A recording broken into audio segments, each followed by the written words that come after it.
All investment strategies and investments involve risk of loss. Nothing that we're going to speak about today should be construed as investment or financial advice.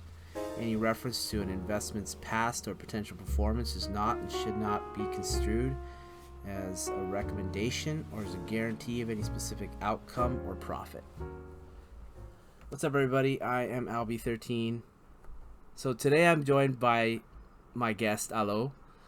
We're old friends from college, and we're doing a podcast today on the cryptocurrency world, specifically NFTs. We have a lot to talk about on that subject, so I decided to kind of dedicate this podcast to talking about it. I think that we probably have more to say, so I kind of tried to keep the topic list a little bit shorter, and that will let us keep our show reasonable for what we're doing today. So I want to start by kind of just introducing and just asking, so how did you get into cryptocurrency? Can you tell me your background? Yeah, thank you for having me here, Albie. Well, I started, investing in NFTs basically because I was looking for things that I can use my crypto with and to kind of diversify my portfolio. Primarily, I started with Bitcoin and then did some of the other altcoins, and I've been collecting some NFTs that I feel would be a good value in the future. Okay, thank you for that. I've just been in the technology field for over 10 years, and I've always been interested in cryptocurrency. Bitcoin was the one that kind of sparked the interest. Obviously, it was the first. And then, I mean, it's just really opened up and expanded from there. It's kind of like a lot more than I think anyone imagined has happened in the cryptocurrency world. And I think NFTs has become kind of like its own thing, so it's worthy of talking about. Wouldn't you agree? Yeah, definitely. Kind of like the cat is out of the bag now. This is being talked on the media and everywhere. The if you go on Google search, you can see the trends are really high right now on NFTs, and you can actually see when. I mean, I don't if your audience is into crypto, they might be following primarily like Bitcoin, which has been in a downtrend for a bit after reaching a high. If you go to see, the amount of money that's being put into NFTs right now, you'll see that pretty much there's been like a transfer of this money just rolling in. And so I think that that's how the market works. It goes from one thing to another, and then it goes back, possibly.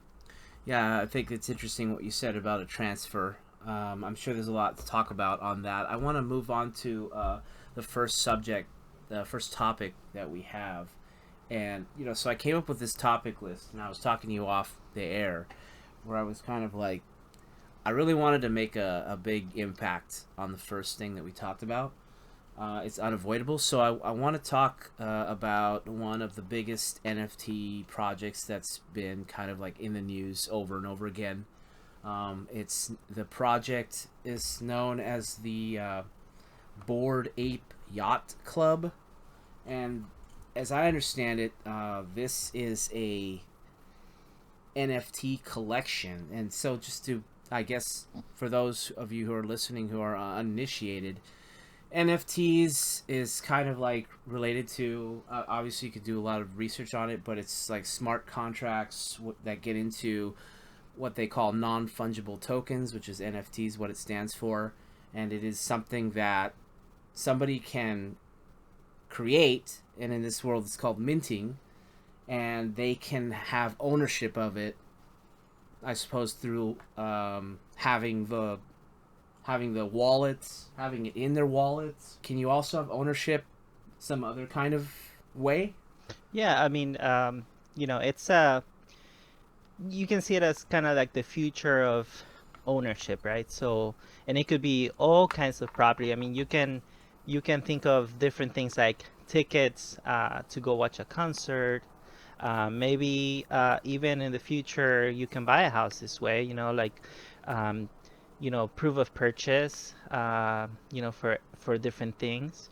And I'm sure we're gonna get more into some things that projects that are out there that are doing maybe some unique, more creative ways of using this.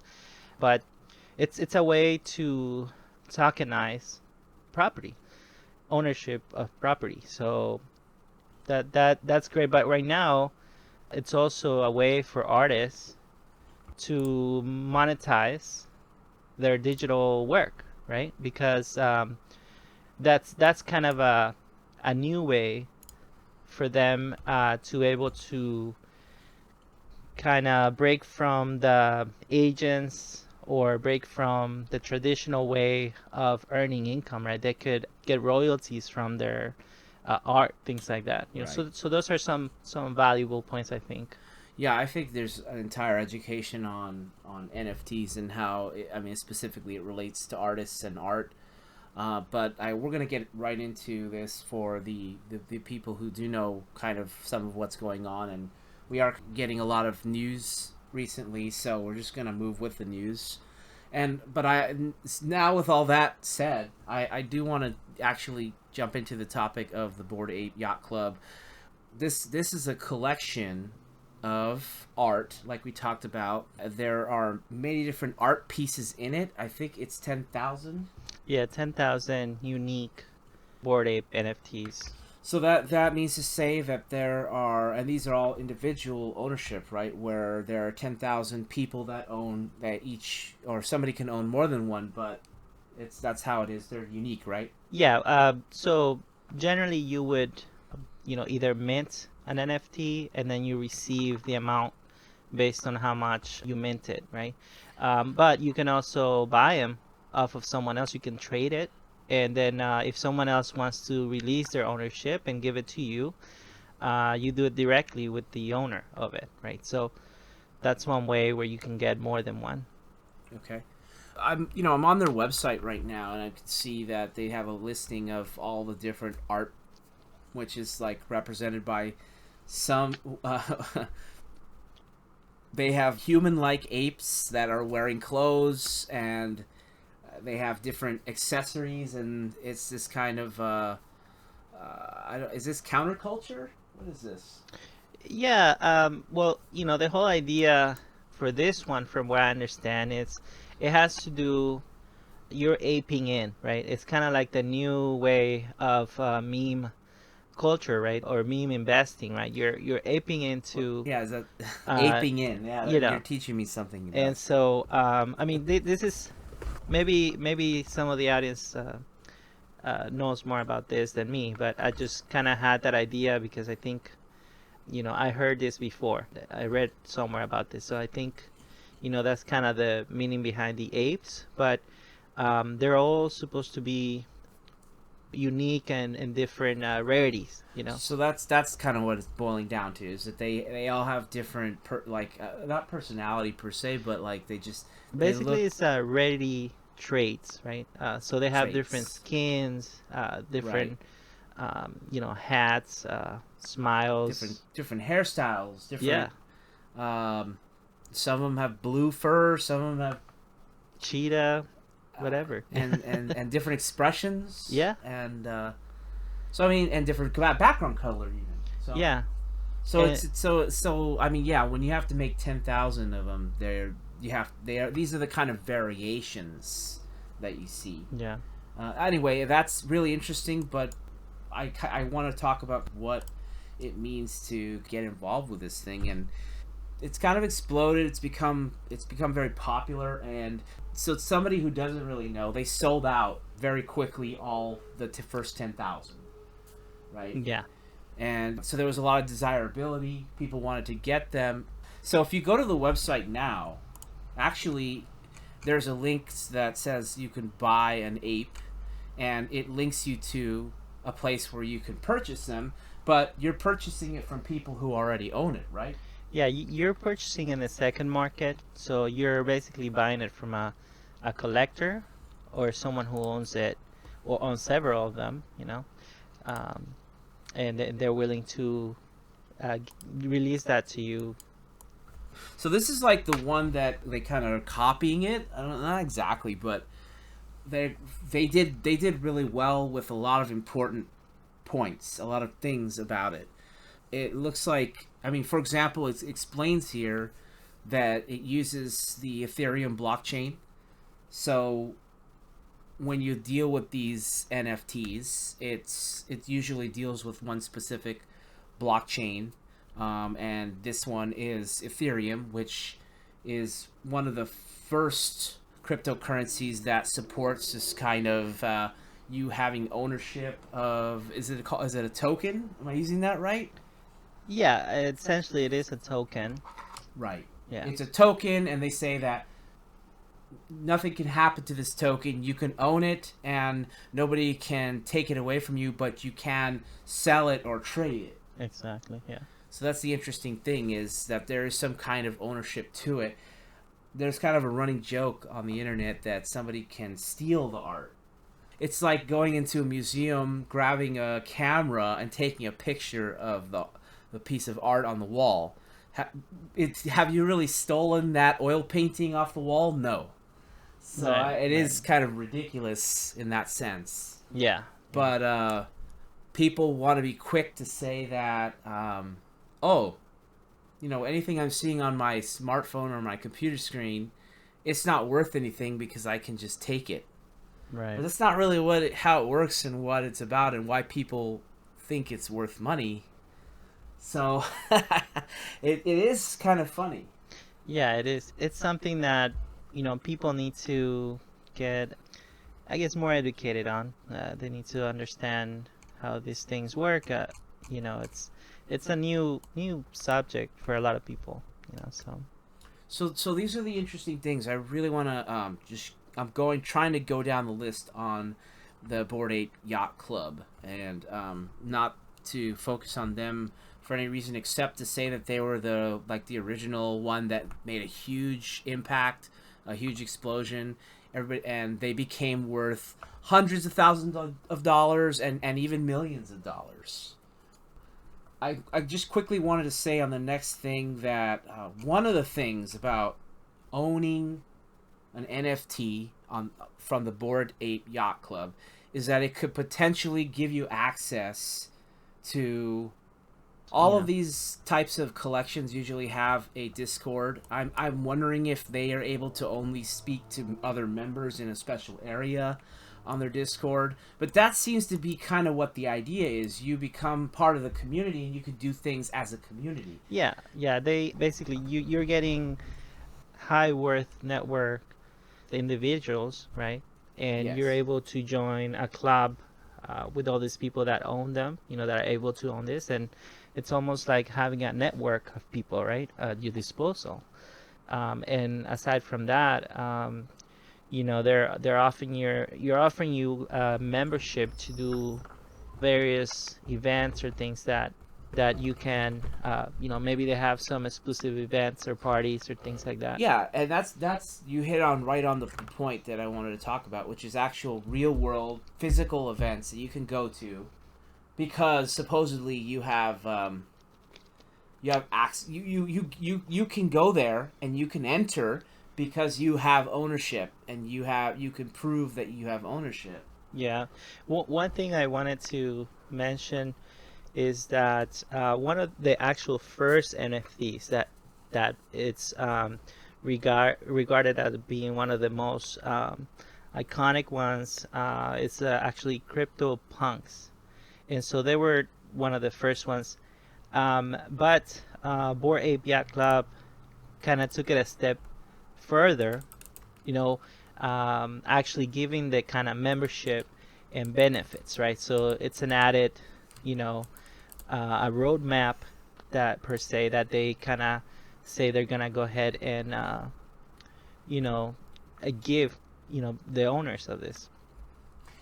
Yeah, that's an interesting point that you bring up, which is just expanding upon what we're talking about. It's very much similar to this collection. There's a collection that, as you said, called CryptoPunks, and they were one of the early ones, if not the first ones.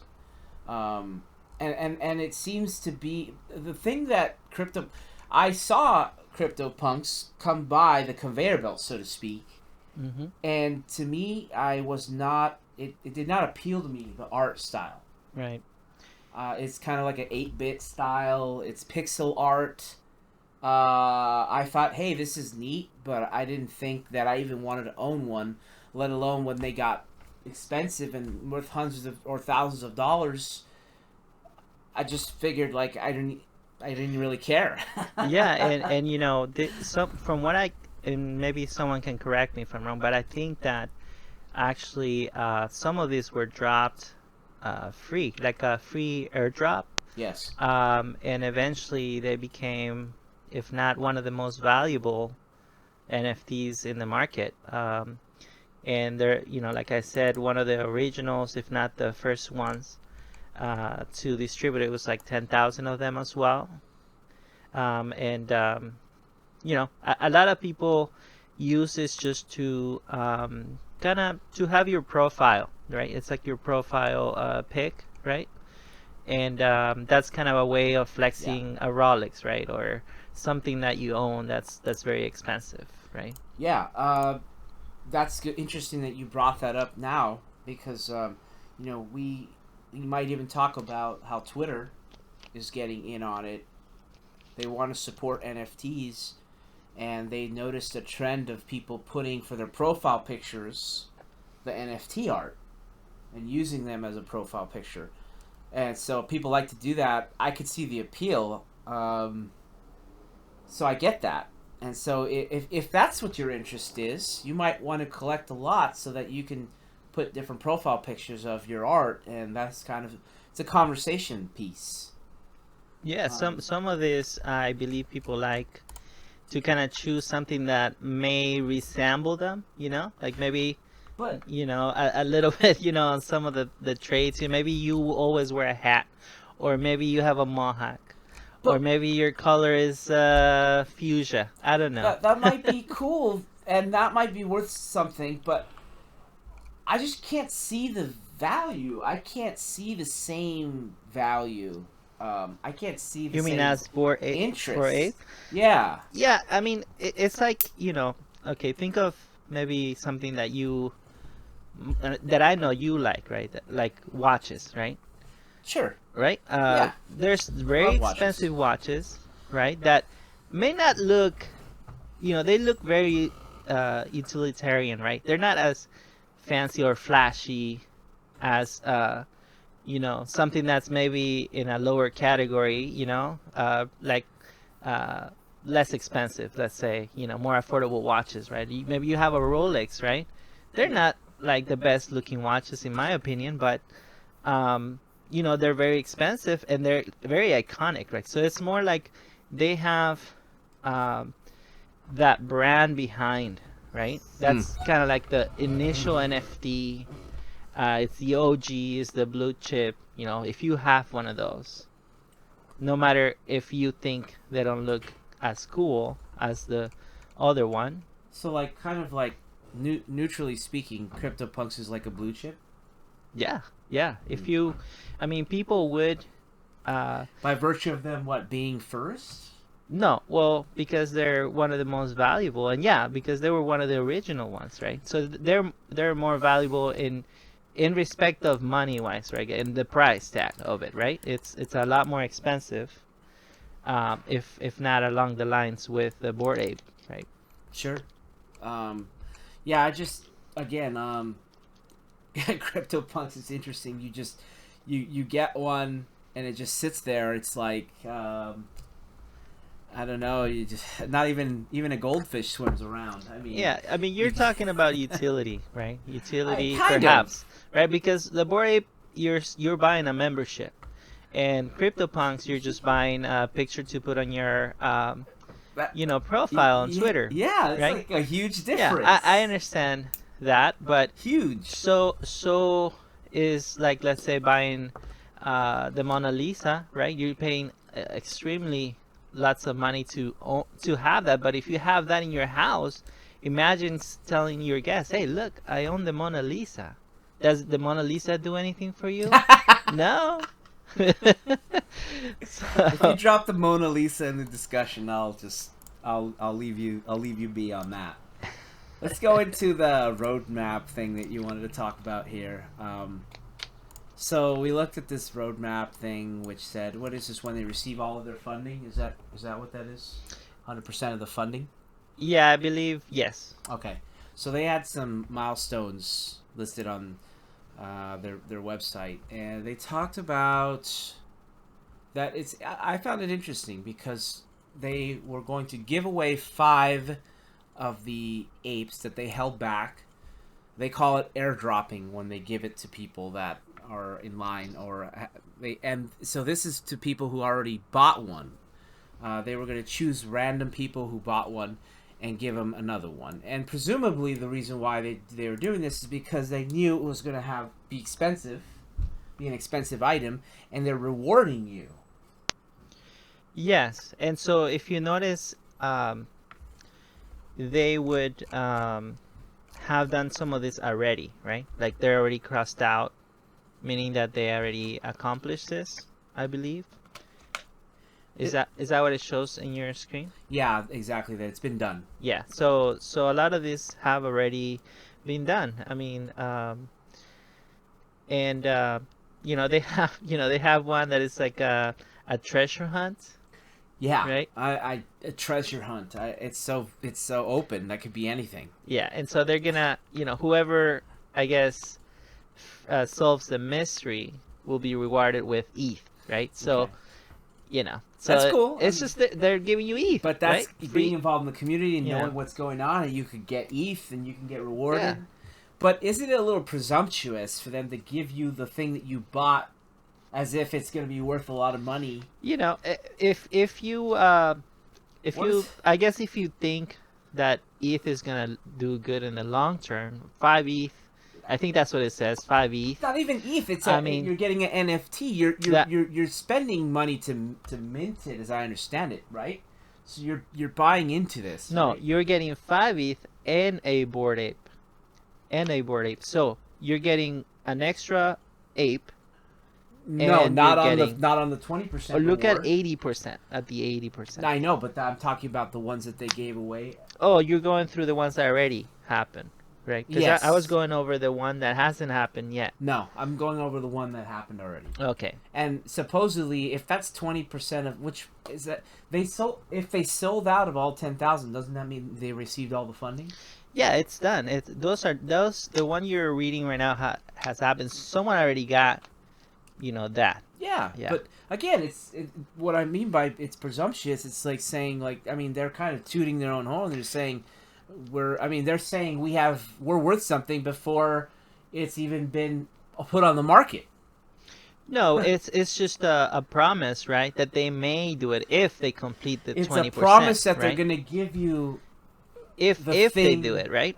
So But- it's kind of like a goal, right? A roadmap is a goal But to, whether they get to it, it's, I'm just trying to have you see that. Don't you see that they're just giving you more of something that may not be worth anything? yeah, but imagine if you're thinking that apes are gonna be worth a lot of money in the future, don't you think they're gonna think ETH is gonna be worth? I mean, they're already thinking that way. Of course, So, when they so you're looking at it in your eyes, right? But the people who own these most likely already are aping into ETH, thinking that ETH is gonna go to the moon, right? Okay, we got to move on.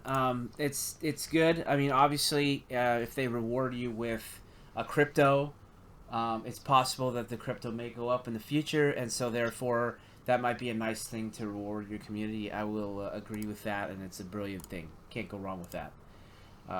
You're into this kind of thing. So I'm sure we're going to be referencing them.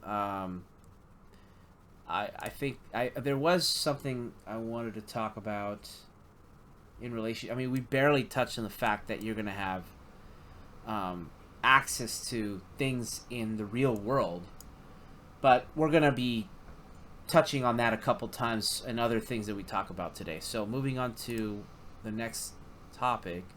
In the news recently, we've been hearing about a lot of different companies that are dealing in NFTs. It's there's I guess because NFTs are flexible, you could do a lot of different things with NFTs. And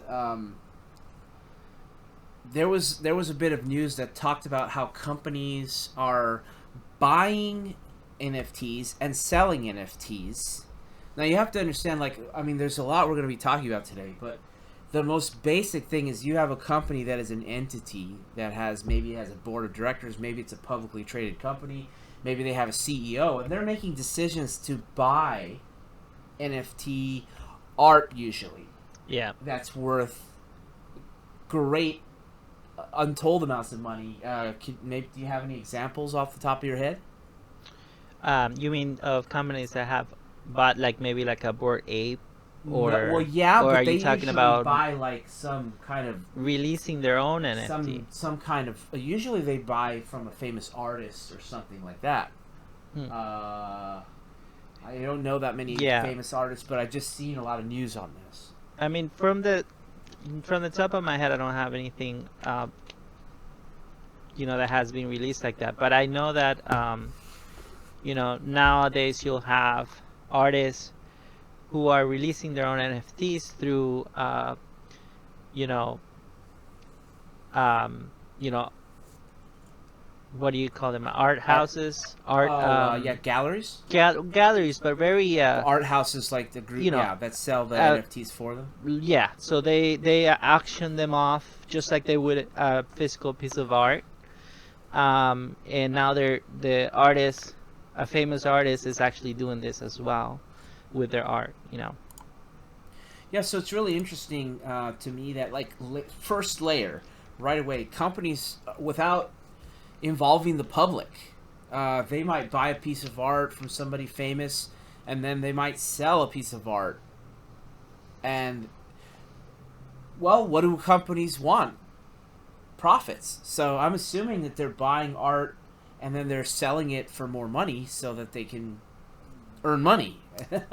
So in that sense, that's kind of like a business, right? Yeah, it almost sounds like they're trying to basically profit from it, right? And I don't know that this is something that they disclose. Do you know of any one particular company that has done this? Yeah. There was a famous one. I'm trying to look up, see It's if it almost pops like up. maybe they add an asset to their portfolio, let's say. But Yeah, like assets. Are they looking at it as assets? Right. I mean, I suppose it could be, and they are, some of them. I just remember, I want to say there was a luxury company that bought some famous art, and for some reason I'm having a really difficult time finding this article, even though it seemed to be like the news of the day when it came out. Let's see. I'm seeing if I can pull it up now, but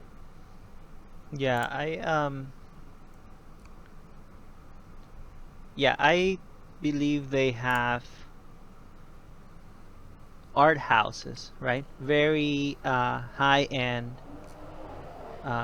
where they sell art to people who collect art, and it's in the form of NFTs, and these go for really high prices, obviously. Um,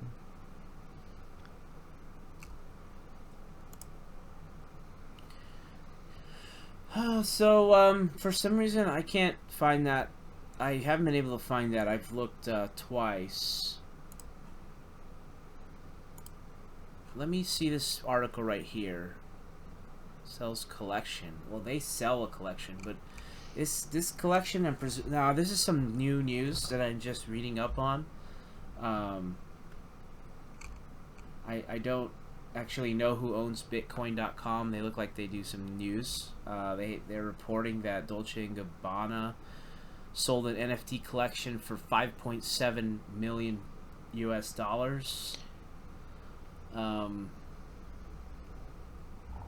They did a drop, Yeah. apparently. Yeah. So this is just like a collection like we're talking about. Yeah, so this is more of a company that's releasing their own NFT. And this is what I am more familiar with. I'm not familiar with an actual company buying an NFT as an asset and holding it in their um, portfolio per se. But I do know that a lot of companies are now doing this, where they're releasing their own NFTs, and maybe they're like a limited collection, um, and then that's where we could probably talk about those, because that's something that's more popular these days. Yeah, so actually that leads me to the next point. Even though I can't find the news on the other thing, we're getting into companies that are selling NFTs to the public.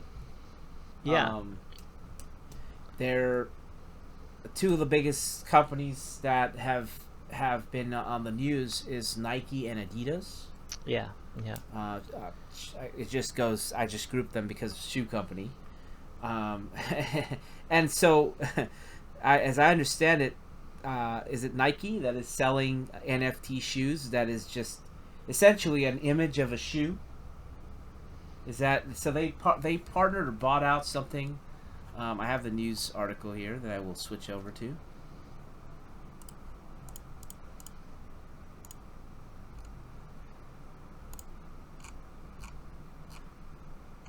Um,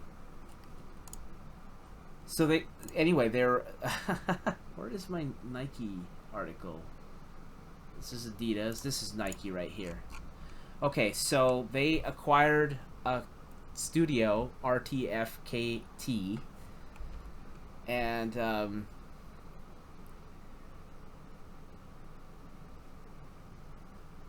they apparently. Well, let me see. It says a studio that is currently behind one of the most talked about NFT drops of the month, a sweeping avatar partnership with an artist Takashi Murakami called CloneX.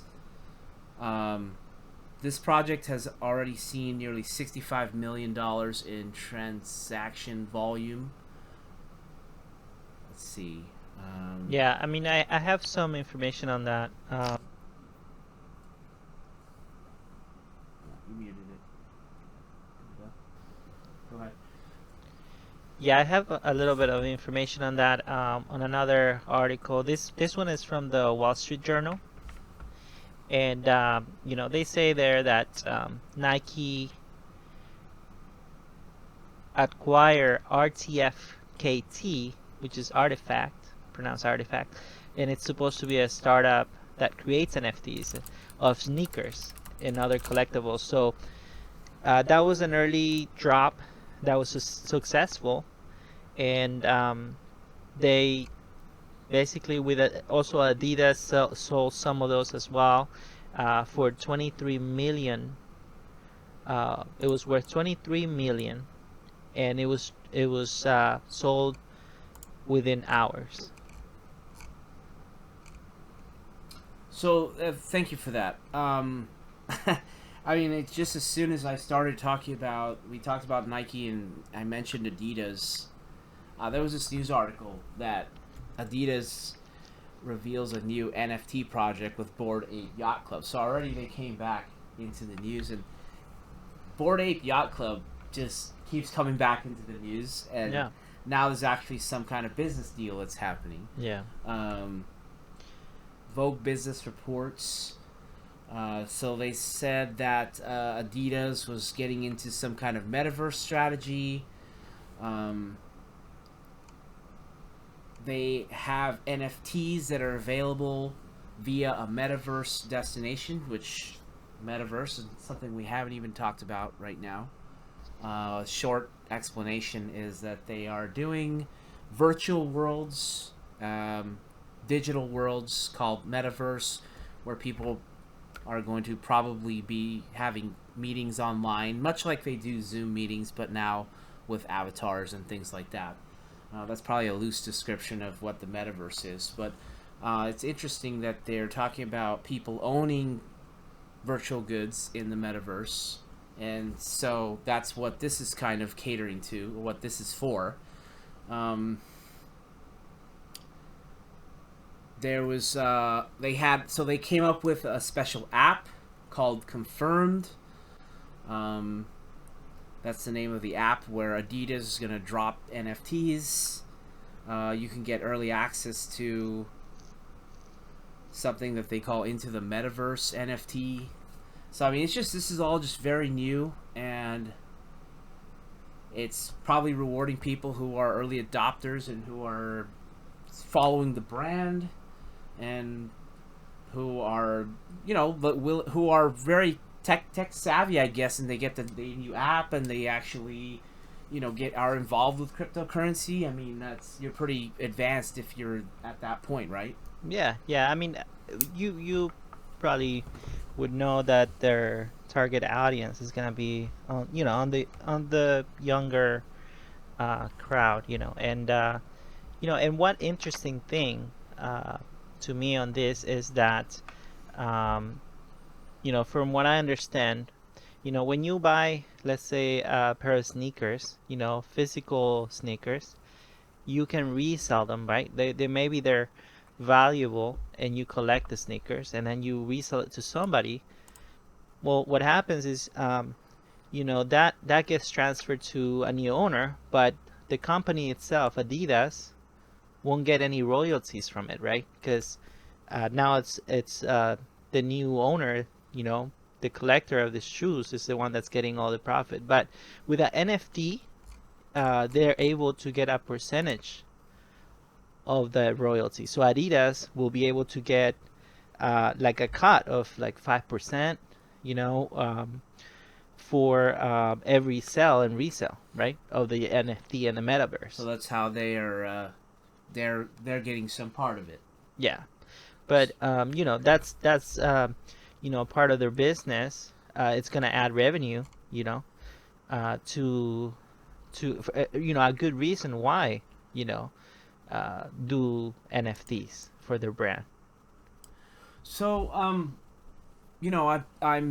kind of going around here on the internet, and it's amazing to me that they have the official Adidas Twitter that has a Bored Ape Yacht Club NFT as the profile picture. Yep. That Adidas bought.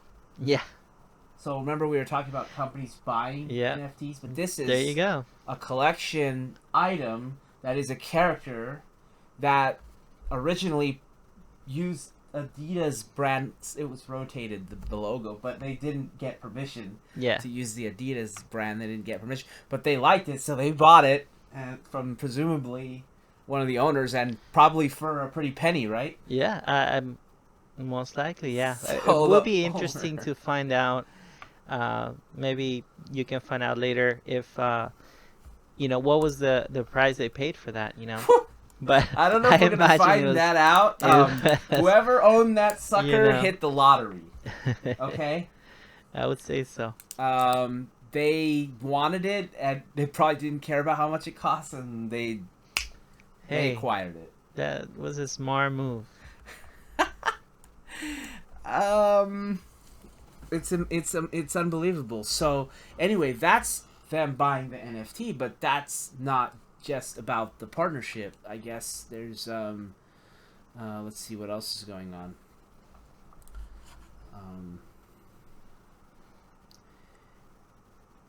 Let me see what. Yeah. So they say that, for example, this royalty structure, right? It would alone make NFTs worth exploring for the likes of Nike, which could use the tokens as a way to pre-sell physical products. Pre-sell. So they're using this partnership, or NFTs, in a way that's gonna bring a lot, for sure, revenue to their brand. So it's a very, very interesting way to market, do marketing as well. Yeah, so you said it right there, that a company could sell, like, if it's a shoe company, their shoes, and so they're bought as an NFT, which is supposed to represent a product. And I guess why is that interesting? Because when you have it in two phases like that, you could actually buy the NFT. We're gonna stick to this example for shoes. Now you own the NFT for the shoes, but you haven't taken that NFT to Nike and gotten your shoes. So what you could do at this point is you could actually trade it with a friend, or you could actually sell it to somebody else, or you could choose to buy another pair from someone else. So it's very interesting because now it's the secondary market, which people love this shit. They just love to be able to go and, what would you say? It's a private party, right? Is that private party? Yeah, or imagine when you go buy some exclusive limited sneakers or shoes from a brand like this, you might have to meet at a store where they're gonna have you line up. They're gonna say, okay, we're gonna open the doors, and or maybe they'll give out tickets or something at the door, right? In this case, you're doing it all digitally, and let's say you get your NFT that is gonna give you the rights to that sneaker. It's gonna give you that ticket to get that sneaker. Now, if let's say you wanna give that to someone else, you wanna trade that for something else, you can, and then that other person is able to get that sneaker, right? So that's pretty interesting. Yeah, I'll say. Some of this stuff, I mean, I've gone through all of this stuff before, but it's like, when we explore it this way, we're seeing a lot of possibilities, and I mean, what we're seeing is the future. So it's kind of just it definitely makes you step back and say, wow, Um, Yeah, and if I can add a little bit more on of this, course, go ahead. based on this Wall Street Journal, piece, um, you know, the resale market of sneakers, the sneaker resale market, it's worth at least 6 billion globally as Okay, of 2020. So they're trying to take a piece of that, right? interesting. Yeah, they very much know and understand that there's this huge market for the shoes that are. I mean, I went to buy some Nikes. Little story, just I don't know, a month ago, and I went on the website looking for. Well, I wanted some Air Jordans that were red, white, and black, and well, that was a specific drop, to use this term that the kids use. It came out at a certain time, and you can't buy it anymore. But you could buy it from a website that is facilitating you buying it from, I guess, someone who bought it and has it for sale. And of course, you pay a premium or a markup, and that's because it's your timing is off. They're like, too bad for you, but you could still get it. But somebody's making some money off of you. Yeah. So I mean, it's kind of like, I mean, I was like, whoa, okay. I got an understanding about the shoe world a little bit to modernize. I've always been into shoes, but I never really liked to dabble in that market of the secondary where these people are selling, collectors Nikes for $10,000. I'm like, I have no interest in that. Yeah, yeah. I can see that shoes can have a lot of value, but I'm not the collector. Yeah, it's you're not, this is not kind of the market for you because you're not really interested in that kind of investment, or if you want to call it investment. Totally. But at the same time, I understand collection. I understand collection. I love, cars, and I think that there's a lot of money in collecting cars, and I could say, well, I could easily see if somebody was that much into shoes that they could. That's why they put them in warehouses and they put them on displays. They I mean, the fact is that whether we don't collect that. There's tons of people that do it, and in the market, based on this estimation on this article, it could reach 30 billion by 2030.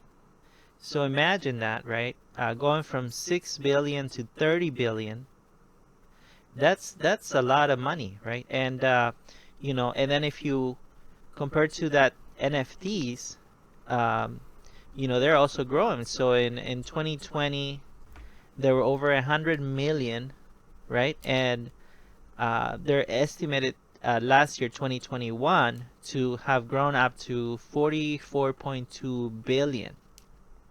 I mean, that's incredible, right? And if you're a company that's trying to be forward thinking and trying to, um, you know, get part of the market, that this new technology is bringing, they have to jump on, right?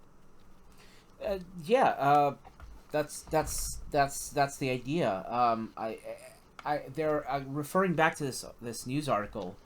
There's some quotes that they have here, and they talk about how NFTs are in the culture, and there's something about it being long term, and then it goes on to say that Adidas wants NFTs to have some kind of utility, which helps build a sense of community with the brand.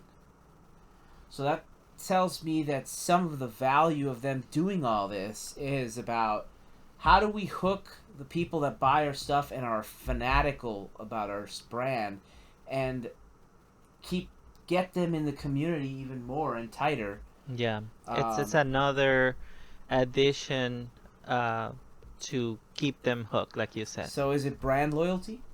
Yeah, it could be. I mean, you could have NFTs do that, right? Because you feel like you're getting an exclusive thing, right? It's almost like getting that sneaker, right? You getting the limited edition, sneaker. And I think Adidas are very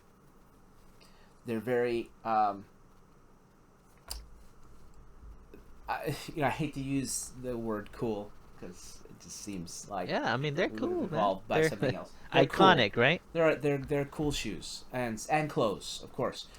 Um, but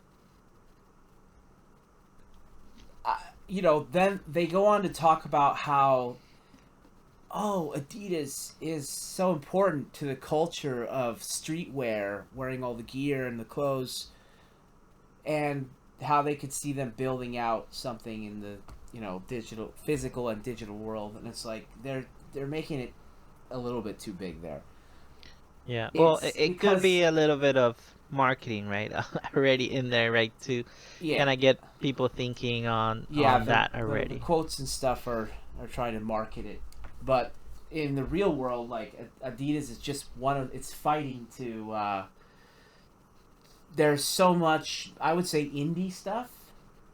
There's a lot of independent, and there's a lot of people putting together their own style, and you see less of I'm just gonna wear this brand or that brand. Actually, this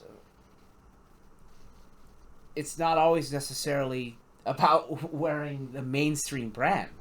Right. No, but I mean, you gotta say like they're one of the giants, right? One of the, They're really, yeah, really one if of the you have, biggest ones. it's Yeah, one of the most, if not the most recognized brand, right, of sneakers, right? recognized. But they're trying to say like we're not just even shoes. We're like you want to be wearing the jogger Right, suit, right.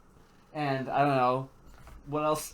Who knows? They Yeah, I probably have mean that's everything. just the company is gonna do what the company is gonna do, Marketing, right? Yeah, in the it's a name of marketing, marketing. right? Okay, I don't buy that much into their marketing, but they are huge. Okay, okay, cool.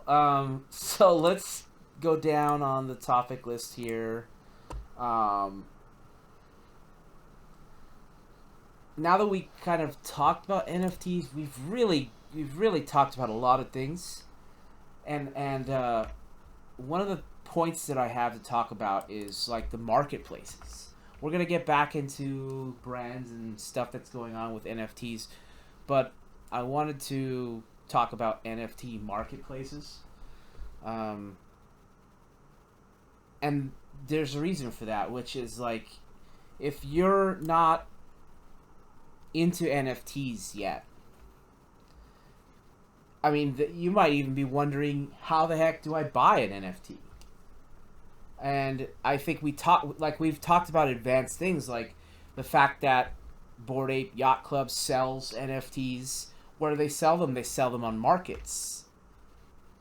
So you have people who own them listing them for sale like it's eBay or Craigslist, and they're buying them online and transferring ownership through the internet. Right. So it's pretty amazing what's happening, and that's all that's all happening through NFT marketplaces, as we've been calling them. And so, there's the biggest one, I guess you could say, that's been around is OpenSea. So that leads me to talk a little bit about OpenSea at the same time as talking about NFT marketplaces. There are other marketplaces. It's not just about OpenSea, but the thing that brought my attention back to it is I was reading some news that more than 1 million people have bought or sold an NFT on OpenSea, and I thought that stat was a big deal.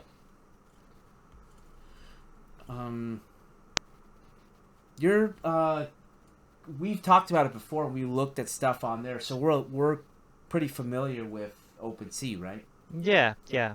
Um, with OpenSea, uh, what I have experienced is that it's you know, uh, kind of like one of the original marketplaces that opened up for Ethereum-based NFTs, right?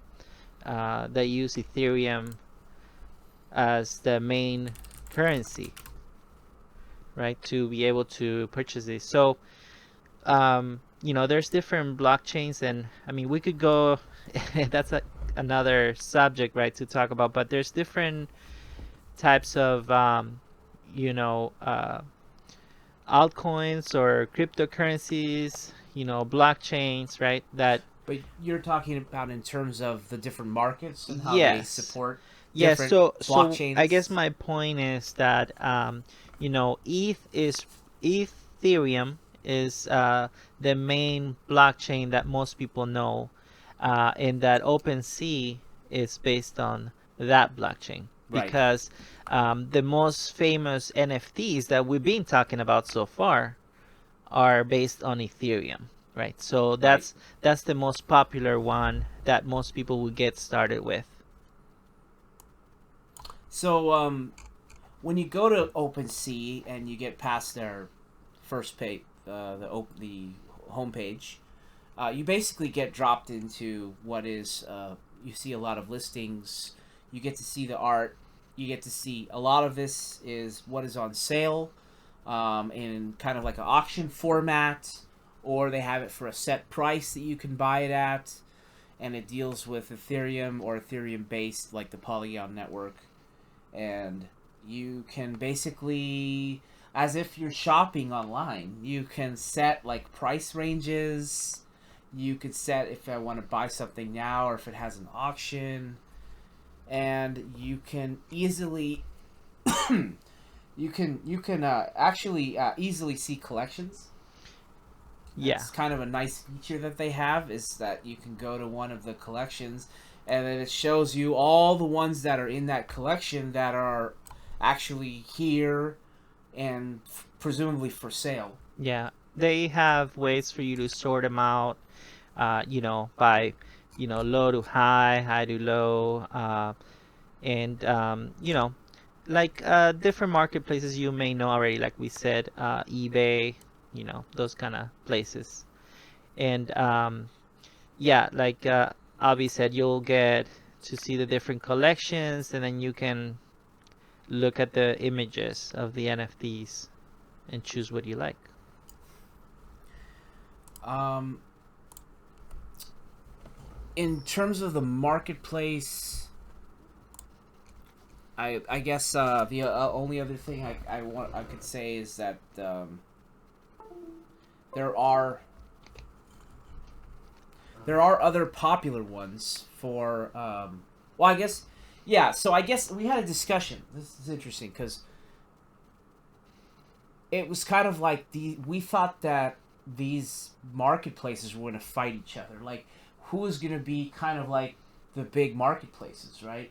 Yeah. I mean, as time progressed, as time goes on, I mean, some, which ones are going to be popular and which Yeah. ones, yeah. So Yeah, and the thing is, OpenSea is one, right? One marketplace that is one of the most popular. And if you if you have ETH and you deal with ETH, then you most likely will go to OpenSea to buy that NFT that was done in the ETH, blockchain, right? And if you, let's say, you wanted to do something else like art, for example, more like traditional art, like painting, photography, in the traditional sense. There's also, like I said before, there's like art houses, that do those kind of high-end type of art. But you also have other ones that specialize on like sports, athletes. You have those as well that are newer. Like one of them is called DraftKings. Maybe you can look it up, which is doing, for example, they're gonna have a drop coming up for Naomi Osaka, if you know the tennis player. not familiar. Yeah, you should check her out. She's really great. But basically, they're gonna be featuring, um, you know, athletes like uh,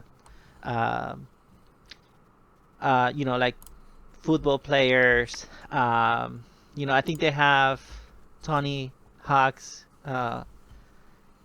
and some others in there. Tony Hawk. Wow, really? That's I mean, I'm seeing a lot of references here to all these different kinds of sports. I'm looking at this. Click on this here. Yeah, they have Derek Jeter uh, as Interesting. well. They have a collection for him. Well, I think that's probably a huge thing for a lot of people out there. You have sports world and NFTs coming together, so it's a whole nother. Yeah. That's a So whole my nother point is, world. there's different marketplaces that may be focusing on different things. It's still collectibles. You know. What does it mean by an official autograph NFT? Yeah. That's interesting. They sign it, right? Sign what? They digitally sign it. What's a digitally signed? What is a Yeah, digitally look, like, signature? What's a I digital mean, I know signature? the audience can't see the picture, Did but for they like example, you put have, their face on the screen? no, look, Or you have Tom Brady. I mean, come on, you haven't heard of Tom Brady? yeah, of course. Look, What is his it? signature is on the picture. Signed thing. Oh, okay. So they have a picture. They have a picture with the signature on it. Yeah. Sorry, I didn't know if they meant literal or if they were like putting a drop of DNA blood in the Matrix. Seal it with your blood, right? Yeah, I don't know, but yeah, just I kind of want to, it doesn't mean Yeah. it has to be explained, but yeah, okay, I get it. So they actually have, so the sports memorabilia into NFT. So it's an NFT that was digitally signed by the athlete, right? Just so think of collecting cards, right? Baseball cards, right? A long time ago, and still, right? They're valuable in that sense, but they're usually physical ones, right?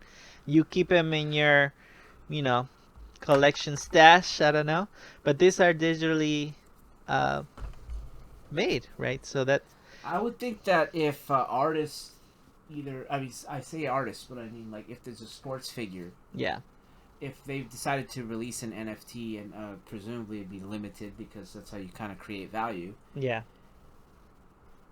I think that the value would be there because they are doing something they're limited and it's Yeah, It's but a it cool is. project. It is, Where I'm right? like, they're like trying to put the signature on top of that, and it's like, So it's almost like trying to put, there's already on the Sunday you have nuts and a cherry, and then they're like, yeah, but we're gonna put a little gold foil on top. Like it's almost so extra. Like I don't know why it would why it even. would be Why signed, does you that make mean? the Sunday better? Like The signature? the signature. I guess their signatures kind of tend to be cool. Just they Yeah, look if you nice. have a card that is signed by the athlete, right? A baseball card by the baseball player, or you have a shirt that was signed by, the soccer player that you really admire, then, that's gonna be valuable to you, right? I mean, that's like what you want to have. But obviously this was a digital signature, But right? how is that more valuable than a picture of their jersey or a picture of them actually doing some incredible feat in their sport? Or No, it's not different, but what if that was signed, right? I mean, you could on take a top of I it? guess you could take a picture of the signed jersey, right? And then and then you don't need this digital No, but signature, you right? Because I already signed. But then it's on a the. picture That's of what the I was picture, right? saying. Why? Yeah. What if it was like? What if they signed the? But I guess if they took no, because if there's a picture of them in sports, then it's a picture, and then they would have to sign on top of that. So Yeah. at that level, they would need a signature. But okay. Anyway, all right. So, It's just to think about. This is yeah. all to I think mean, the about. point is that there's, if you like sports, there's going to be a marketplace for you. They're going into all, you know, There's an underlying thing with me where I don't always see all the value. I don't always believe in the imaginary. Sometimes that they're trying to create something from nothing. So it is a little bit sometimes funny to me, and I try to kind of question things to make it seem, oh, that's seems like it's not only just curious, but maybe it'll make you laugh. I mean, well, I'm so pretty sure a lot of people feel you either like it or you don't. I think this is the kind of thing that, you know, I knew you were gonna say that it's tonight. it's gonna You either be love it or hate it. yeah, And I it's thought that, well, you guys listen to the podcast, and then maybe you'll find a reason to hate it. and there's a lot of I don't want to say hate, but there's different opinions, right? Non-believers. There's definitely, yeah. I mean, if there you might find like different things where it talks like maybe articles of people that say that NFTs are bad for the environment. Oh, You that's know not all. that That I don't want to get into that. yeah, That's not all NFTs. If a blockchain is bad for the environment, then the NFT is bad for the environment. If the blockchain is not bad for the environment, then the NFT is not bad for the environment. So you have a problem where people say NFTs bad for the environment. They're putting them all together. They're lumping them together. They're generalizing. yeah, It's yeah. not correct. So, and that is an issue and a discussion. I'm sure there are people that can get into that, but I think it's wrong that people bundle everything together, and I think that causes problems for legitimate business. And it's funny because you're going to start to see these large companies who are going to fight back against this with advertising and I don't want to say damage control, but public relations, PR. So I hope that they do, because they need to educate the public. Yeah, I mean, a lot of people would say, not just, the environment, controversial thing, but they will also probably say, that it's like a scam, you know. They'll talk about, I mean, I don't know if you want to even get into this, but how it said, that you don't really own the item, right? Like the actual picture or digital, representation, right? So that I think is a whole discussion just by itself. I think there's a whole discussion because you're asking about copyright and artist ownership and the person who buys the art. So I find this very interesting, and there is a whole discussion. But you're asking if somebody buys this NFT, do they own the art? Right. Are they purchasing the art, or are they just purchasing the ownership of the art? Right. And that is going to be so. In recent times, when we had a discussion recently, the trend has been that the people who buy the art, the NFT art, of course, they kind of own the art and they can use it for things like putting it on a T-shirt, putting it on their profile picture, and that's been the trend. Whereas before it was very much unknown and maybe untested. Maybe nobody talked about it that much. Yeah. Yeah. I mean, projects are getting more creative on the way of what they're offering, on their benefits of the NFT or utility of the NFT. And so, yeah, I think I mentioned before to you that some of the projects will say, hey, you get to use that, you own that NFT, that image, and it's yours, and you get to do whatever you want with it. You can promote your business with it, and so until you sell it to somebody else, you get to do whatever you want with it. You have the rights for it. So let me ask you a question here. If somebody buys art with a character on it, Mm-hmm. let's say it's an independent artist and they came up with a character and they sold you the picture, do you own the character now that you bought that picture? Do you own the character Do you if own you the bought the character? picture? Simple question. You own the character because they allowed you to own it, right? They gave you the right to use that as you please, right? So the interesting thing, like in the internet, there's licensing. Yeah. They call it licensing. And in the art world, they also call it licensing. They're actually licensing you to use it. That Okay. is not the equivalent of ownership. So okay, so explain that a little bit more. So licensing a copy is saying, I'm going to sell 10,000 of these. You're going to, by you paying, we're going to give you a license to use it in specific ways. Usually they outline it in some kind of a contract or something like that, typically. And that's so. I would say that if they sold the, I would say that if they sold you the picture with their character, you didn't buy their character. so You they're bought the they're picture. not relinquishing They're not going to the give right, up the the rights to their copyrights to it. character just because they sold But you they're a only cool. giving They you sold you a print. right. Okay. Okay. Well, Of course, they're not selling you the rights to. You don't get the rights to Iron Man from Marvel because you bought Right. their picture.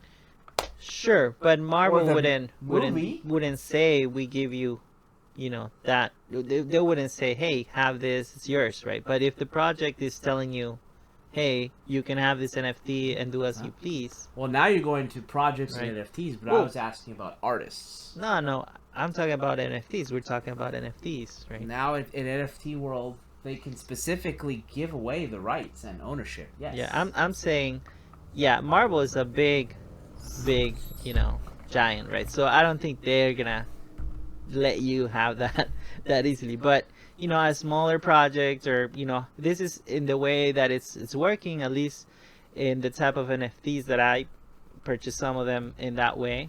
And this is what they're saying. Now, do I have a contract or something in writing? It's on their Discord, right? That's what it says, or You on better their print website. it out. So that's just kind of You the better thing, screen cap it and print it. right?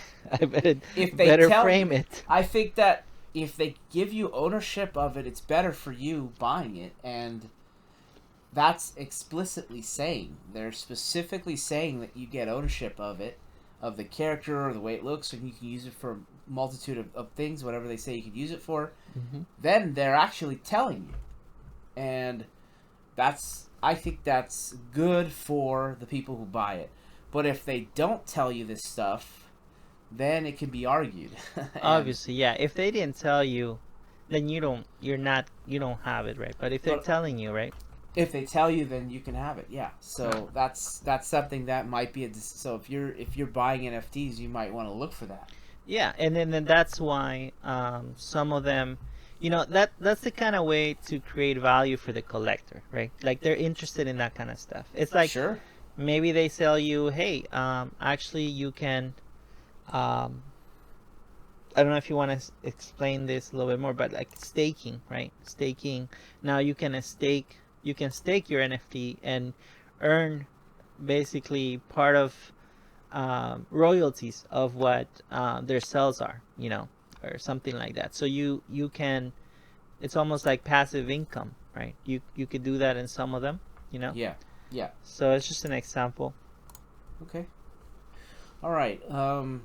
The next topic that we have, I guess we're actually going into the brands because I just saw an opportunity to talk about the marketplaces. We started talking about Nike, Adidas, but there are a lot of brands and luxury brands that are getting into NFTs, and I wanted to kind of talk about some of these things that's in the news recently. Within the last week, the clothing company Gap, they started offering NFTs. Let's see what they did.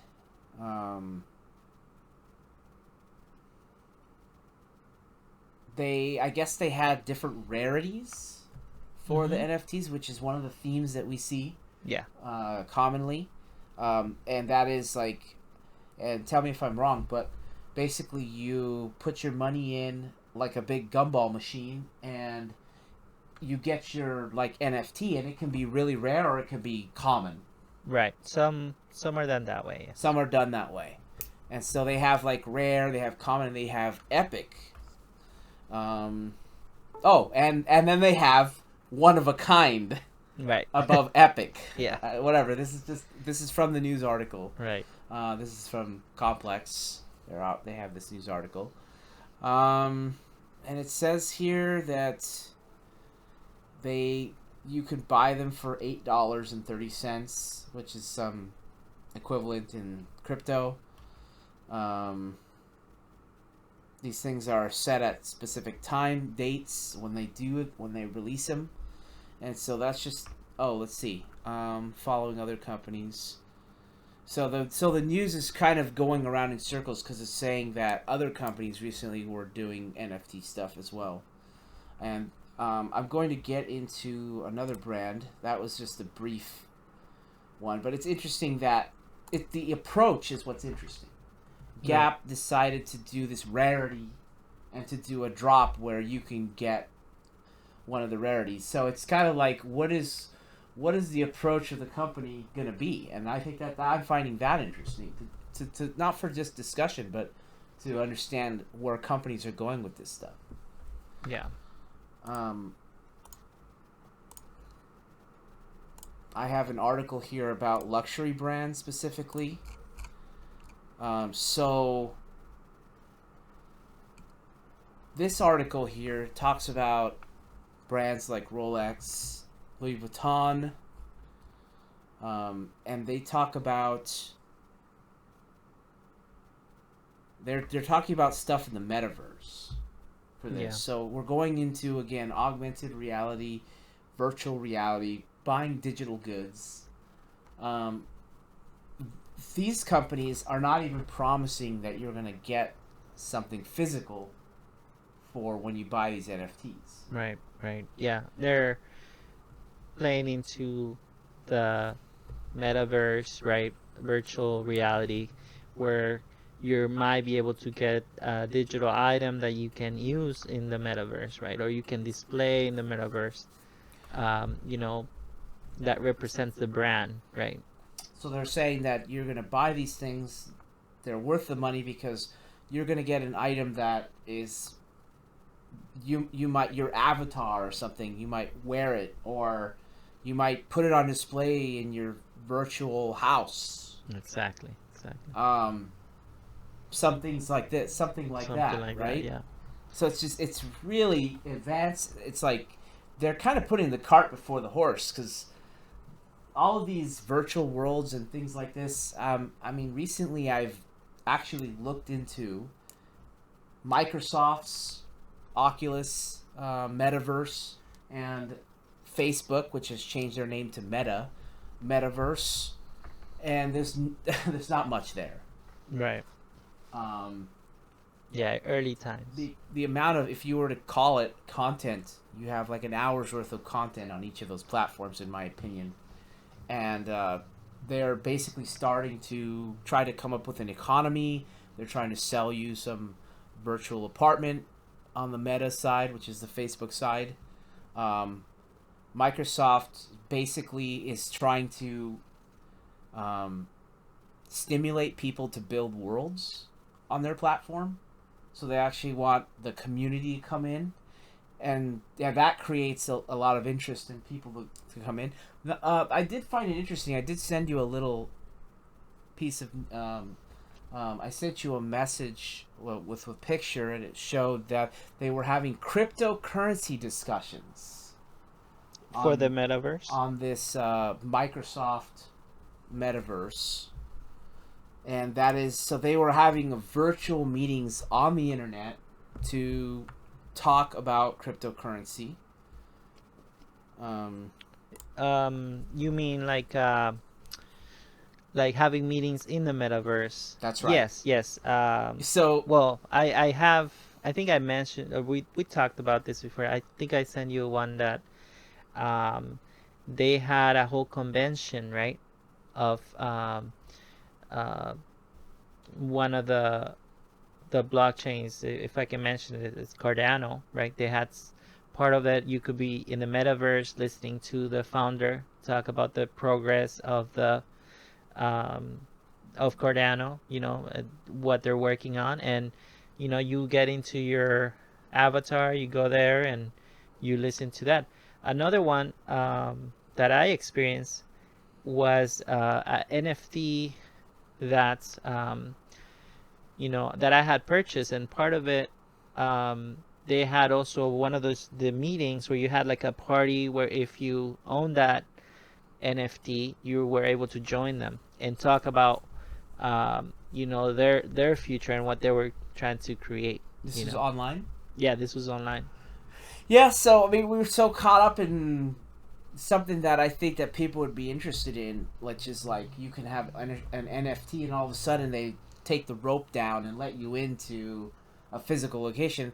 But the most obvious thing is you can enter online meetings because you have an NFT. It's Right. your gateway. It's your ticket. Yeah, It might even be a golden ticket. a golden ticket. I think. I mean, that is an epic idea. Yeah, I mean it's almost like a organic or natural, kind of progression, right? Because you have the NFTs that could be the property, right? That you own in the metaverse, right? The things Right. that you're gonna be using, right? And then you may need like a currency to use as well, Of right? course, some Uh, form of crypto or yeah. related. So you'll have, depending on what's in the future, what kind of currency, who knows what's gonna be, right? But um, maybe there's many of them. So, but for now we're talking about here. They're selling virtual clothes and virtual jewelry, Right. and this is brands like Ralph Lauren, Burberry, Gucci. I mean, it's like it's happening, and it's like you can't avoid it. I mean, now Right. the reason why I'm having this podcast now is because it's got so much weight and momentum to it, doesn't it? Yeah, yeah. It seems like um, you know, NFTs came out, and a lot of people kind of said, "Oh no, they're gonna, it's just a fad." You know, uh, for a while they were top. Everybody was looking at them, and then they kind of went down. for a bit, and then they came back up, and right now, it's kind of like the hot thing. Everybody's talking about it, and so everybody wants a piece of the pie, especially these companies. That's where it comes down to, right? In my mind, at least. I find it interesting because I may not be able to afford a $15,000 Rolex, but I can buy a a $10 NFT Rolex Right. that I can display in my virtual house or wear on my virtual wrist Right. or virtually wind it. Maybe virtually polish the gold in there. Right. Right. Uh, so I mean, isn't this just your gateway to own the things you've ever always wanted, like a Lamborghini? Can you not buy an NFT Lamborghini? Yeah. I mean, Maybe instead of $200,000, it only costs you $200. the possibilities are endless, right? You're able to recreate the whole world and you know, and have Recreate fun. it. It's definitely. I don't know if we're going to utopia or dystopia. uh, hey, we'll see. We'll Because see. it's like, are you? Is it just shortcutting again? Is it just everybody just shortcutting to get what they've always wanted? Is it escaping reality to go to these digital metaverses? Yeah, I think some people would say it is that you're escaping reality, right? But but who you're seeing these big brands luring you into it, right? I mean, I don't think. I don't know. They're just they care about profit, right? And they care about you spending your money on them. So, um, you're not really escaping reality. You're going back to the same thing, except that it's a different idea, of how you can interact with it. So, There's a projection in this Bloomberg article. It's just a projection, probably not based in reality, but it says that something along the lines of they're going to generate sales of $10 billion by the year 2030 with NFTs of these companies. And they say it could go up to 20 billions. I'm not even, again, it's not even about the numbers. I mean, billions of dollars, we could believe that. yeah, These companies yeah, can make all that. So it is an extra money maker for them, isn't it? Um, it kind of blows me away a little bit. yeah. It's so, and I think all of us are a bit interested and attracted to the idea. That right there, Alt Space VR. That's the Microsoft. I didn't name it. I didn't even name the meta one, did it? It's called Multiverse. Multiverse. That's what they decided to call it. So anyway, okay. So let's see. On to the next subject. We are going to talk about we're coming back around. There's a lot of discussion. I'm not trying to already talk about what we've talked about, but there is this whole idea that you gain access to. Now, we're setting aside the gaining access to online communities, but if there's something else that we haven't discussed, we can. But I think the eye-opening idea is that you can have an NFT and you can gain access to exclusive communities. Most of these collections have an exclusive Discord where people can chat, voice chat, share files and images with each other, and be part of this community for specific NFT collections or projects, right? Right, right. And I was even asking to the level of, well, if you have an NFT, it might be that you have exclusive access to a certain. It could be an entire Discord server, or it could be a a special room.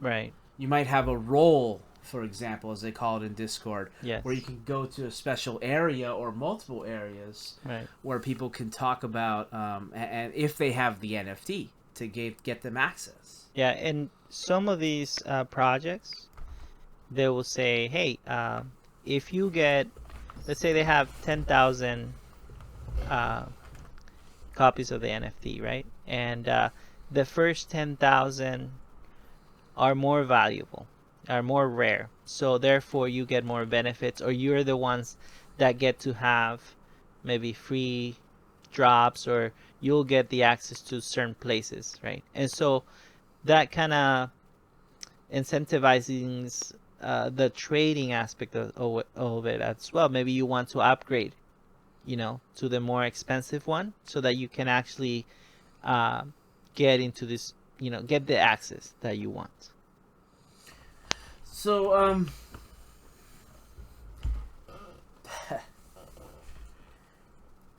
I just kind of wanted to talk about everything I know about this subject, and there's more to learn about this, but we were talking about an NFT collection that goes by the name, what is it? Boss Rocket Club, Boss Cat, Boss Cat Rocket Club. Excuse me. And the most interesting thing for this discussion is that they were saying that by you having ownership of this one of these cats, that you could gather together a physical. It was an island, as I understand it, and they could, and then you could have like a party. I guess it's always a party, isn't it? Yeah, it's always a party. It's always gonna be the situation. That brought me back to the Bored Ape Yacht Club, which will never go away. It keeps going back around. They had an open bar until they ran out of drinks, of course. They sold exclusive merch. Imagine they're selling you merch. They're not giving you merch. You have access, but they don't necessarily give you stuff.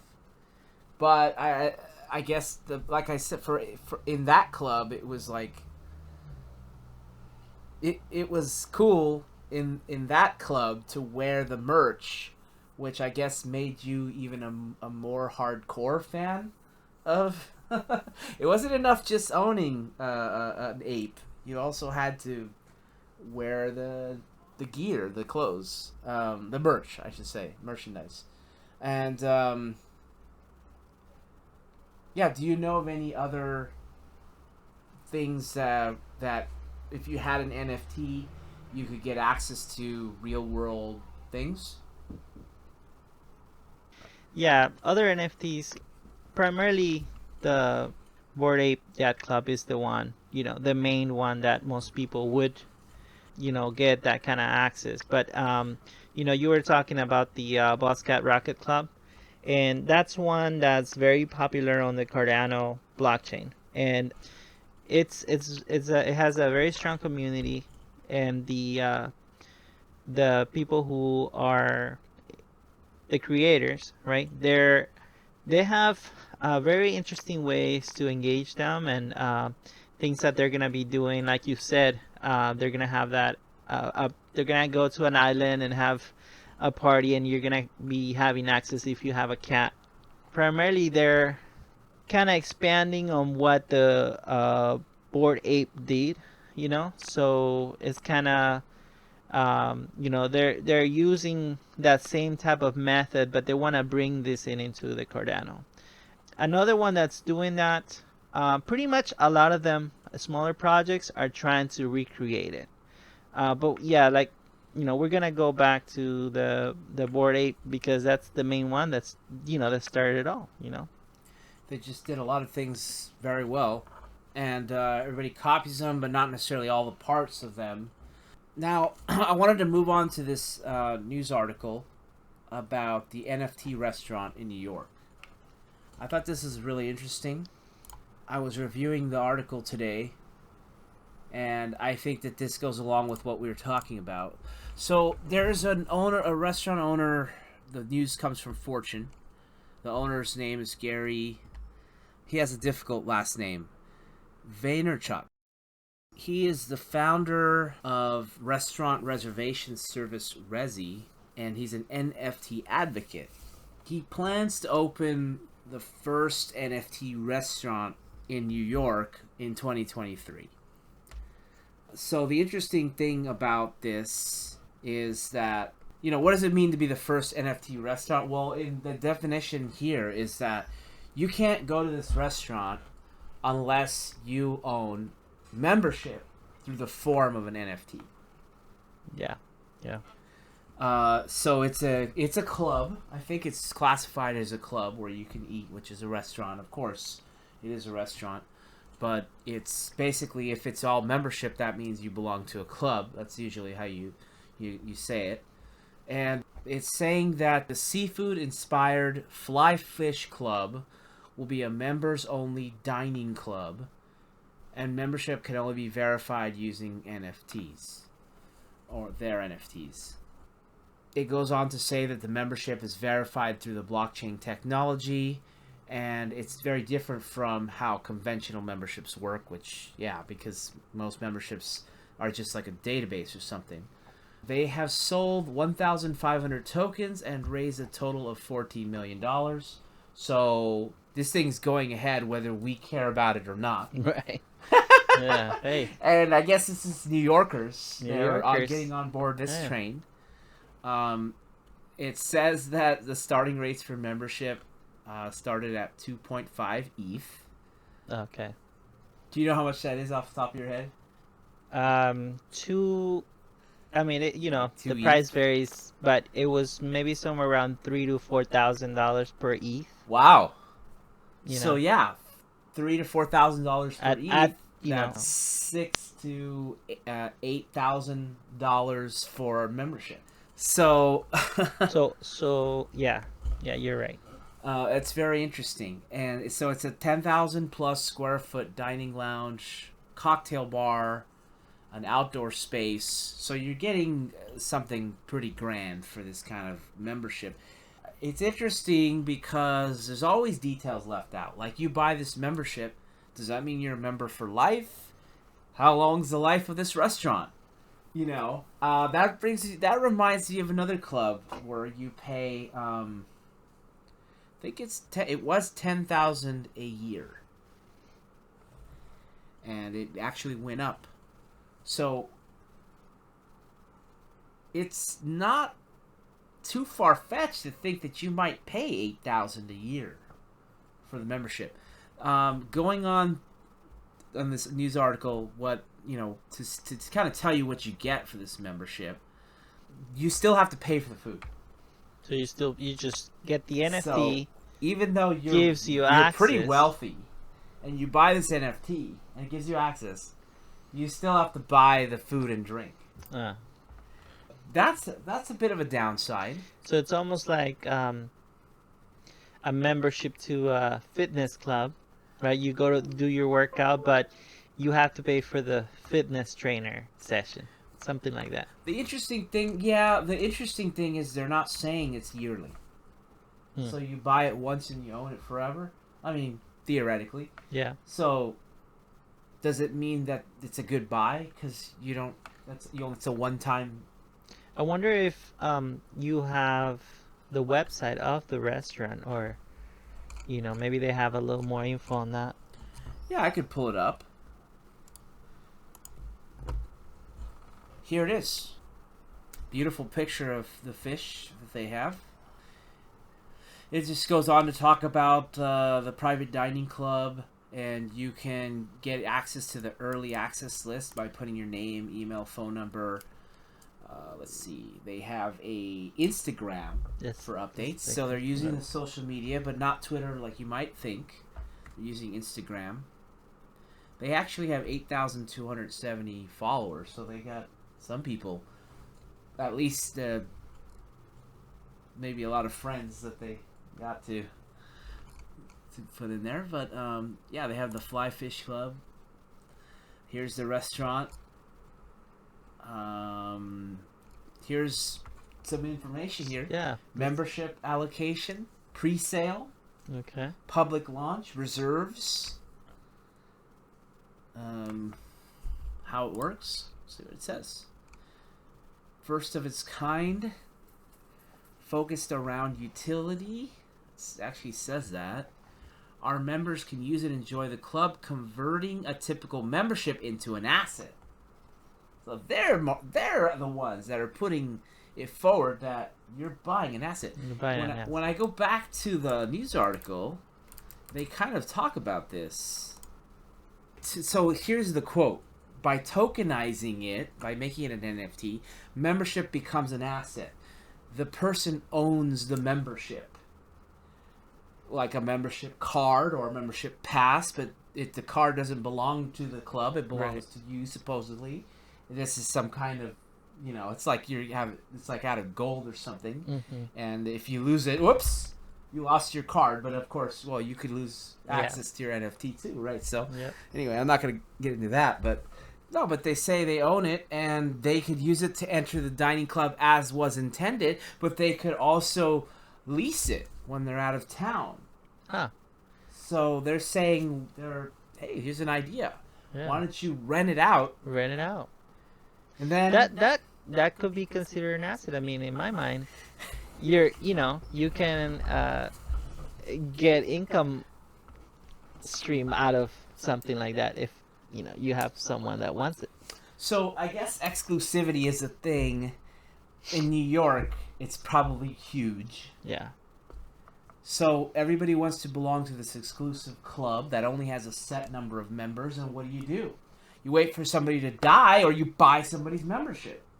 Right. So you're buying someone's NFT, and if you're presumably trying to buy one, you're going to take a guess and say, it's probably going to be expensive to buy. Yeah. Yeah. If somebody bought into it at that kind of money, they think, well, I can flip this thing anytime I'm done with it, or if I didn't care for it, or if I want to cash out. Yeah.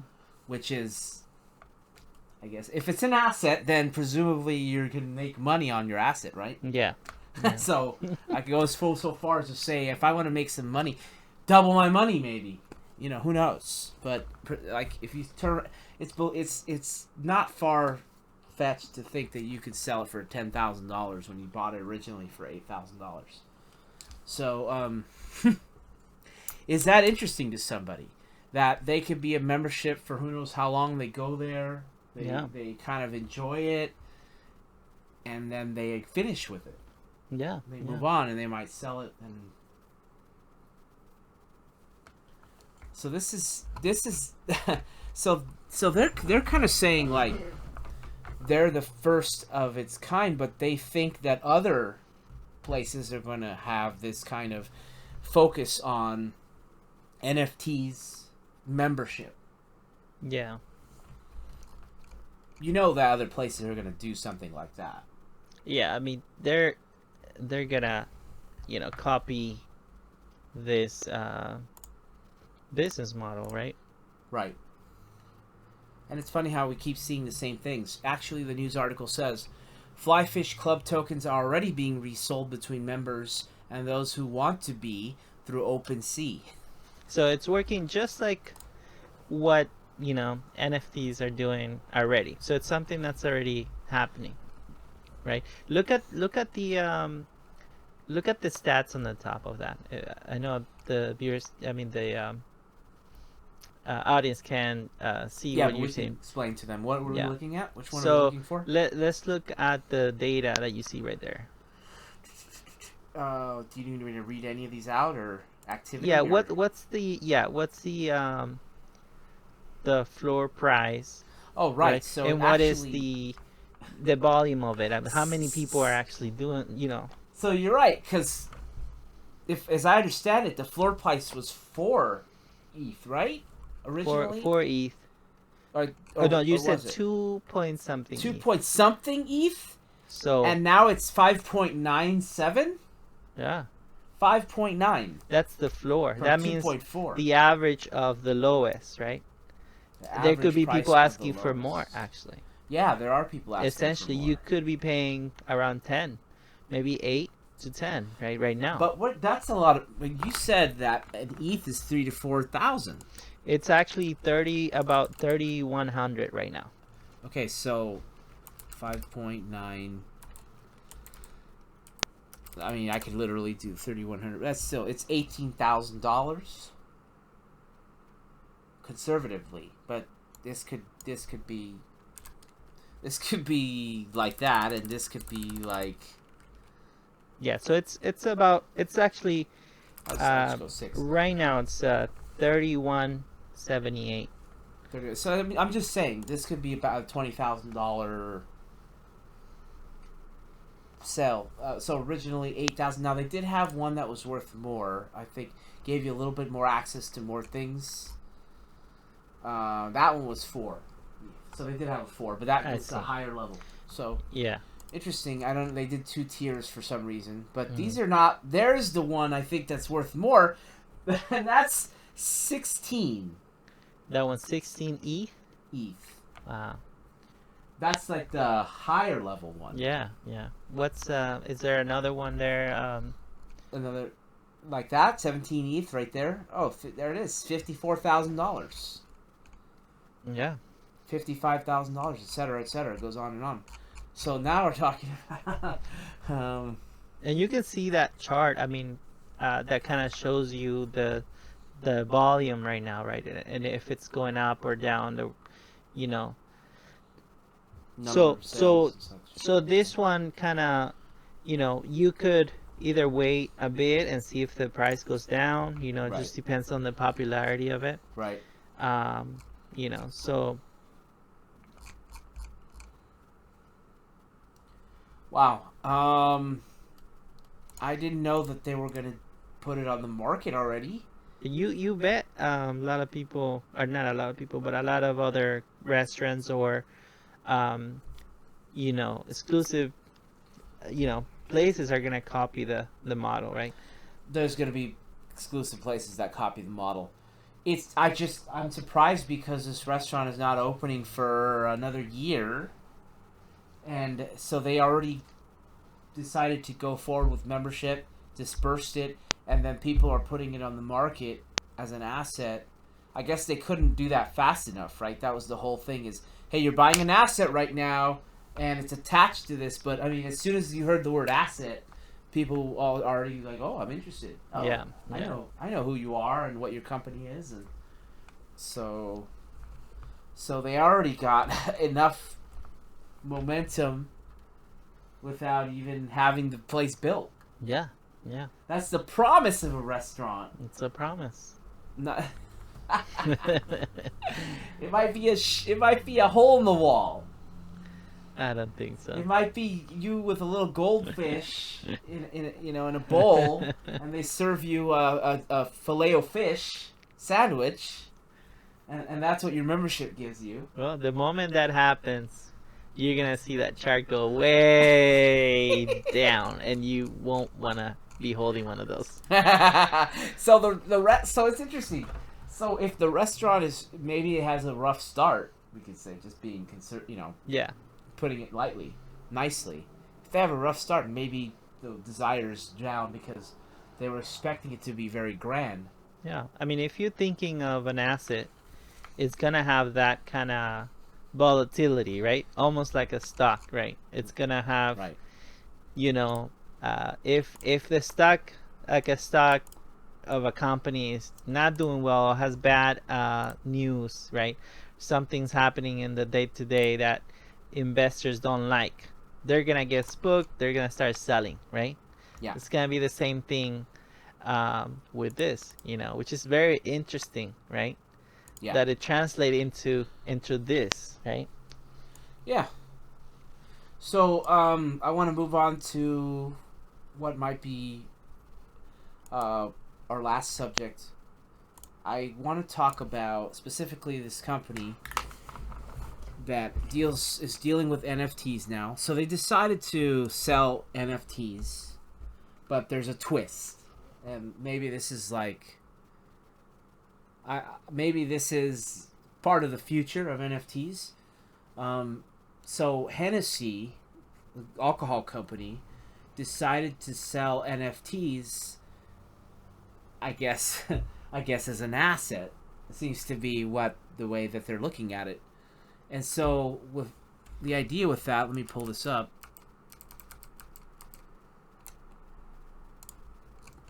So the novelty or the trick to it is that if the owner of the NFT wants to enjoy, they use their, like a commercial, enjoy your bottle of alcohol. If they want to drink their bottle of alcohol, they have to get the physical one. So Hennessy is offering you can bring your NFT in, and they will send you a bottle of the liquor that is on the NFT. But before that, they're saying that you could buy, sell, trade the NFT. Yeah, yeah. It's like what we have kind of mentioned a bit, that you get that golden ticket, right? And you reap the benefits if you're holding that. So you could trade it, someone else can use it. Well, you're saying exactly right. It's benefits. What's the benefit? Is it access to a fish restaurant in New York, or here is it a $200,000 bottle of Hennessy? So, so they said that this is some kind of a limited edition release of these bottles. It gives you the right to the actual bottle. If an item is expensive enough, if there's enough money in it, then companies would go through the trouble of offering you a physical exchange, right? Right. And I think that we are going to see more of this, but we don't know we don't know how much something has to be worth where companies will actually offer you a physical item in exchange. Because as you've seen, companies didn't rush to that model. They actually went to giving you pay them and they give you a digital goods. Right. That was preferred. Yeah. Yeah. Where they're not even offering you their clothing item or their shoe or. Yeah, but in my from what I understand, looking at a company, how can they benefit that's new, right? They don't have right now a part of the income that would come from reselling. So it goes back to that initial Adidas piece that we were talking about. You're getting now royalties from, maybe you said you can buy a $10 digital Rolex, right? But every time you sell that digital Rolex, they're getting a cut, right? Yeah. They don't have to sell you a real Rolex, and so it's just their brand name that they're selling to you, right? So you get to use that, right? Yeah, so it's interesting that companies are going to tend to want to have to get some of the sale, because NFTs have a native way of, you can program them to send some of the profit with each sale to the original creator, but that's not always the case. It could be no profit, or it could be a high percentage. So. Right. It just depends, and that's when you talk about NFTs, that's where it gets a little bit more complex. Yeah. You can actually mint an NFT that can have many owners. It can have 10 owners or 100 owners or 1,000 owners. So it's a good, right, that could be programmed essentially, in a way, right? It's good that it can be programmed? It's something that you, or it's a good they're selling you, right? It's a good that they're selling you. But it's a programmable good, yes, right? That's what I mean. That's right. Yes. Yeah. Which is something that I don't know. Maybe correct me if I'm wrong, but I think it's something new, right? It's new technology, perhaps. The fact that the creators have power to customize it by design, and the fact that they're selling you something with blockchain technology. That's kind of what's. I mean, they could have always sold you something digital or some online kind of ticket, but it never really had the same feeling, or it never really had a NFT ownership now as exists now. You do actually, we think of it as you owning an NFT that represents something in the real world or the metaverse. Yeah. So that is a new thing. Yeah. Yeah, that's definitely new. I guess it just makes it really easy for companies to do these kinds of things in a standardized way. Right. Right. Um,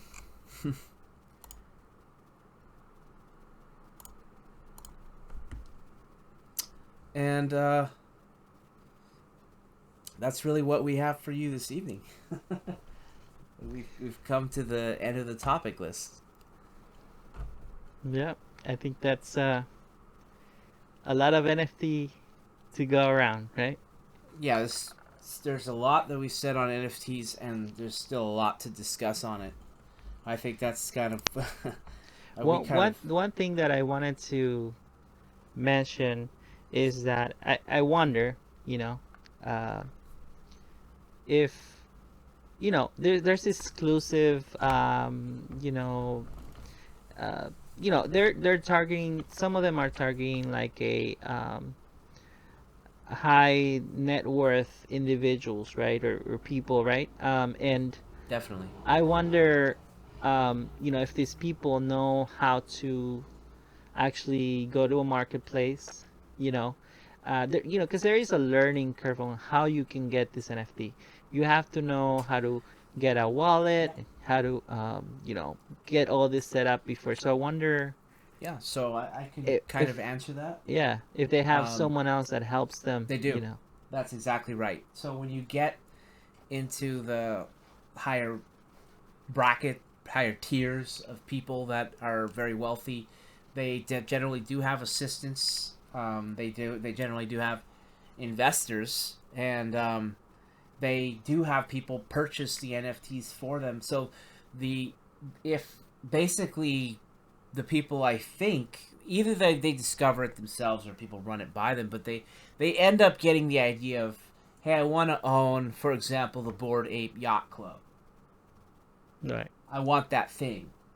I heard that there's going to be a party, and if I have this thing, I can have it. And I don't know, it's selling for what did they sell for it first? I don't know, 300,000 for a At crypto first? punk, I think it was. Oh yeah, well, CryptoPunk is a little different. Yeah, if you want to buy one, yeah, I mean, honestly, the wealthy people see it at some point. It goes on their radar, Yeah, and they want to buy it. So they exactly right. If they want to buy a CryptoPunk, they don't want to bother themselves with, if it's beyond a phone app where they can just push it and buy it. They're like, okay, my assistant, handle it. You yeah, have the credit card, you have the crypto account. You go buy it for me. Tell me when I have it. Right. So yeah, they very much do that.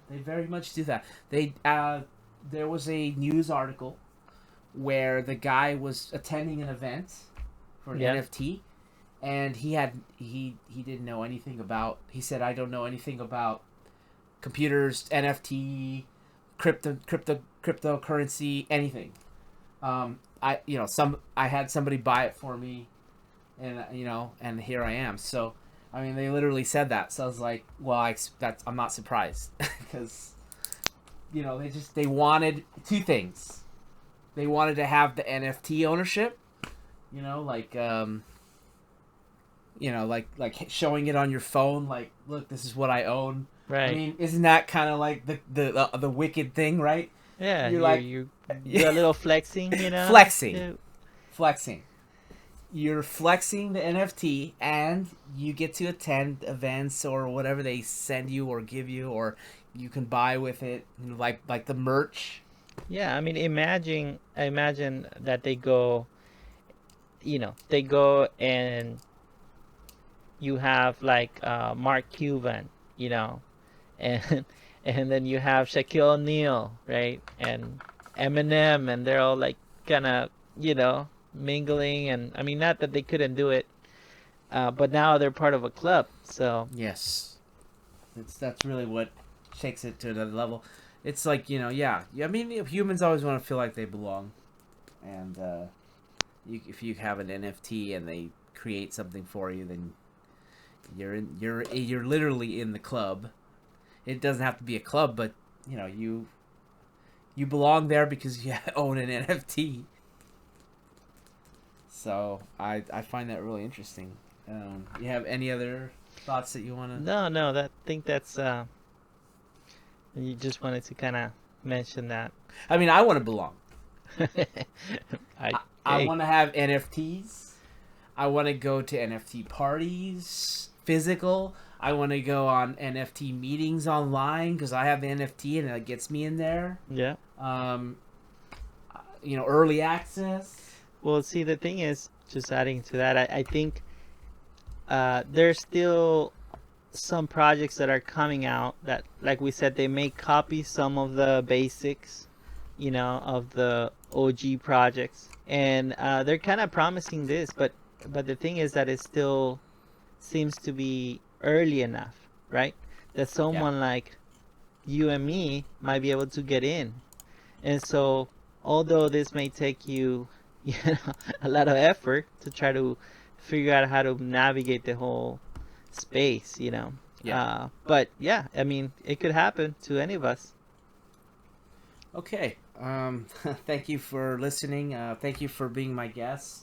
I would appreciate it if you subscribe to the channel. We are always looking for opportunities to create interesting podcasts, and when we do have everything put together, we do come out with one. So we probably will do more in the future, and the audience is everything. So we would like it if you could help the algorithm by just hitting the like if you liked it, hit thumbs down if you're angry about something with the crypto world probably. Yeah, comment down there. That interaction helps us too. We're looking for a sponsor. We would like to monetize, and if there's a sponsor that would like to help support the show, that would be a great thing. You can reach out to us on the business email. We'll follow up. Thank you for having me, Albie. It was a lot of fun. All right. Good night, everyone, and happy NFT buying.